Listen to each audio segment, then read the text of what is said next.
നമസ്കാരം. SIR കുറിച്ച് പറയാനാണ്. ഇപ്പോൾ ഇലക്ഷൻ കമ്മീഷൻ SIR എന്ന് പറഞ്ഞ് ഇലക്ട്രൽ റോള് പുതുക്കിക്കൊണ്ടിരിക്കുകയാണ്. ഇലക്ട്രൽ റോളിലുള്ള തെറ്റുകൾ തിരുത്തലാണ്. സ്പെഷ്യൽ ഇൻറ്റൻസീവ് കെയറാണ്, ഇൻറ്റൻസീവ് റിവിഷനാണ് നടത്തുന്നത്. അത് ഇൻറ്റൻസീവ് കെയർ ആവുമോ എന്നാണ് ഇപ്പോൾ സംശയം. കെയറിൽ പെടുമോ എന്ന്. ഇവിടെ ഞങ്ങളുടെ വാർഡിലൊക്കെയുള്ള BLOമാർ വാട്സാപ്പിൽ ഓരോ മെസ്സേജ് ഇടുകയാണ്. ഇന്ന് 30-ാം തീയതി വരെയുള്ളൂ ഫോമുകൾ സ്വീകരിക്കുന്നത്, അതുകൊണ്ട് എല്ലാവരും ഇന്ന് തന്നെ അവിടെ എത്തിച്ചു കൊടുക്കണം എന്നൊക്കെ പറഞ്ഞാണ് മെസ്സേജ് വരുന്നത്.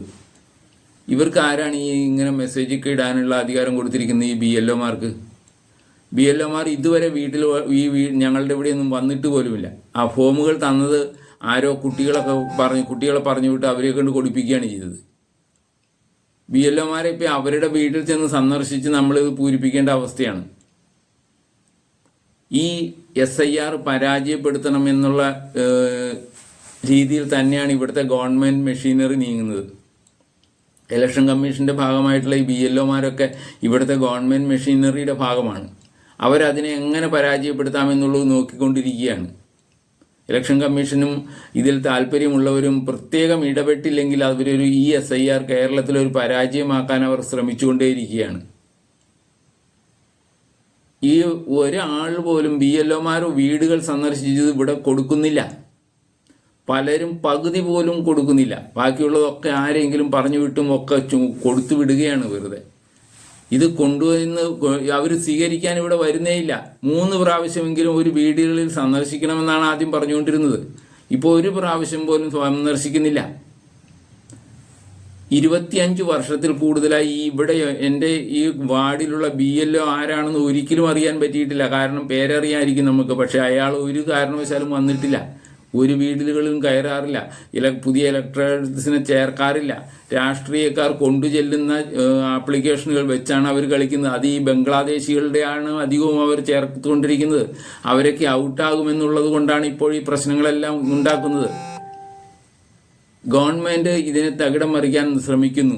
അത് ഇവിടെയായാലും ബംഗാളിലായാലും സംഭവിക്കുന്നത് അത് തന്നെയാണ്. അതിനെക്കുറിച്ച് ഇലക്ഷൻ കമ്മീഷൻ വളരെ കൃത്യമായി വിശകലനം ചെയ്യേണ്ടതുണ്ട്. അത് നോക്കി വെരിഫൈ ചെയ്യേണ്ടതുണ്ട്. പല സ്ഥലങ്ങളിലും നടക്കുന്നത് ഇലക്ഷൻ കമ്മീഷൻ ചെയ്യുന്ന റിപ്പോർട്ട് പോലെയൊന്നുമല്ല. അത്രയേറെ പ്രയത്നം ഒരേ BLOയും ഇവിടെ എടുക്കുന്നില്ല.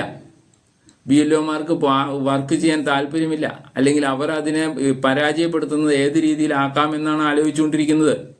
അതിന് ശക്തമായ രീതിയിൽ ഇടപെട്ടില്ലെങ്കിൽ തീർച്ചയായിട്ടും ഇതൊരു പരാജയമായി ഭവിക്കും.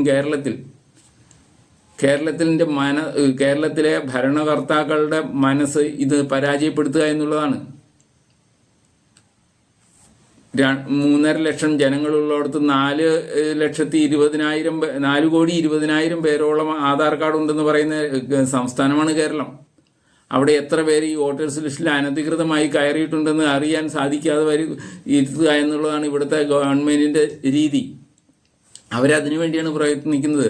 അനധികൃതമായുള്ളവരെ പെടരുത്, അത് തന്നെയാണ് അവരുടെ ഉദ്ദേശം. അതിനുവേണ്ടിയാണ് ഈ രീതിയിലുള്ള പ്രവർത്തനങ്ങൾ ഇവിടുത്തെ ഉദ്യോഗസ്ഥരെ കൊണ്ട് അവർ ചെയ്യിപ്പിക്കുന്നത്.